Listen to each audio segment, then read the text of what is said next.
I wonder what the worst you've ever been hurt is, or if you've ever felt stuck in unforgiveness. A few years ago, I experienced a pretty deep hurt. It's not worth going into the details here, but I experienced what felt like a pretty severe betrayal by someone I thought was a close friend. It's funny what that does to you. I remember it caused me to replay conversations over and over in my mind. It was taking me months and months to process what was going on and to move through it to where it didn't stress me out, to where the knot in my stomach wasn't there every day. It's been said that refusing to forgive somebody is like drinking poison and expecting the other person to die. In other words, unforgiveness hurts you way more than it hurts the other person. Maybe it hurts them too, but unforgiveness, holding a grudge against somebody, hanging on to bitterness and recounting all the ways that they've hurt you, sort of stoking that or allowing that offense to give you permission to mistreat them in return, that actually hurts you in the long run. It's a kind of enslavement or prison.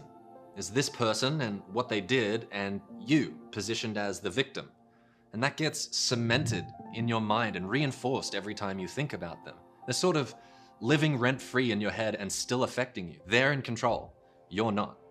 And it's because of your refusal to forgive. But what exactly is forgiveness? It's tricky to pin down, honestly, because it's not the same thing as pretending that an offense never happened, but it is a kind of letting go of the right to get even. Letting go of the right to retribution. Letting go of your sense of entitlement to punish them.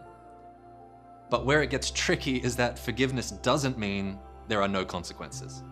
It doesn't mean we pretend nothing happened. It doesn't mean business as usual. For example, let's imagine there's a woman who is the victim of domestic abuse. Her husband's beating her. What does forgiveness look like there?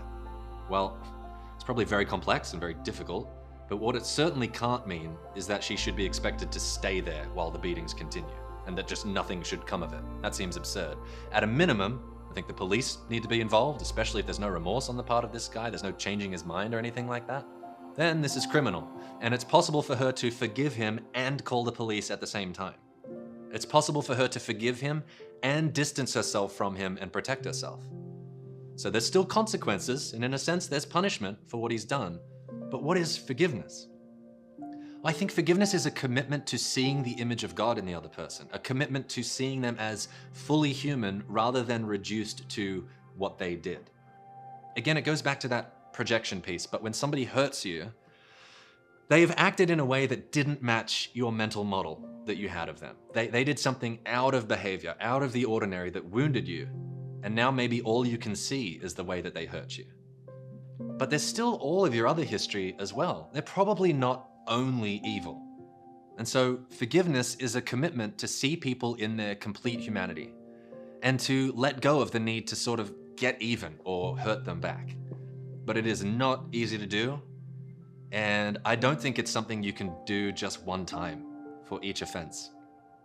There was a time when some of Jesus' students came to him and asked, "How many times do I need to forgive?" And Jesus said 70 times 7, which there's some Jewish numerology going on there too that's a little lost on us, but a Jewish audience would have understood that 7 is the number of perfection or completeness. And so 70 times 7 would be like an absurdly high perfect amount. It represents something like that. So what's Jesus saying, really? He's saying, yeah, you need to forgive and keep forgiving and keep forgiving and keep forgiving. And it might be that you need to keep forgiving the same offense that has come up multiple times. What I mean is, when somebody hurts you, let's say, I don't know, a spouse cheats on you. Horrendous, my gosh. I don't even know how a marriage survives that, or if it should, but let's say that happens to you. You're at a fork in the road, and you can either allow that to color the rest of your life and hang on to resentment and stay trapped in it, or you can find a way to acknowledge what happened and release the other person, release yourself in the process from being reduced to what they did.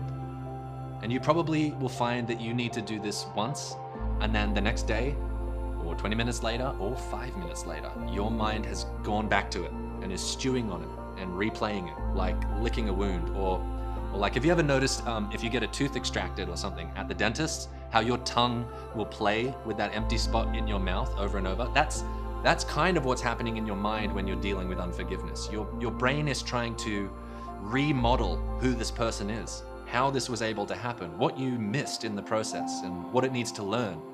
What does it mean for who they are and who you are?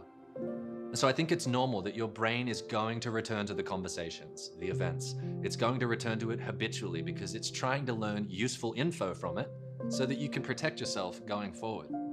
But each time it returns, I think you have a choice to make about how you're going to see this other person. Whether you're going to feed and stew on the feelings of bitterness and resentment, anger, or whether you're going to choose to practice once again, choosing to release this other person. 70 times 7, if that's what it takes.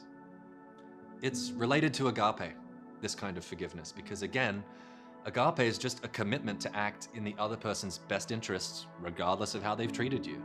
And forgiveness is just another expression of that same kind of love.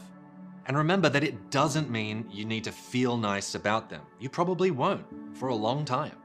Some realities of your relationship will probably change, but your commitment to treat them with agape, that doesn't need to change. It shouldn't change.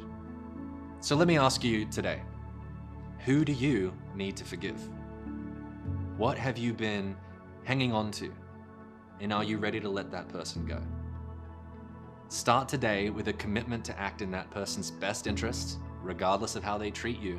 And each time your brain returns to the offense to relive it, choose to see that other person as fully human. Choose to relinquish your right to get even. You might have to do it 70 times. You might have to do it 70 times this morning. Just keep doing it. It's the only way you'll get free.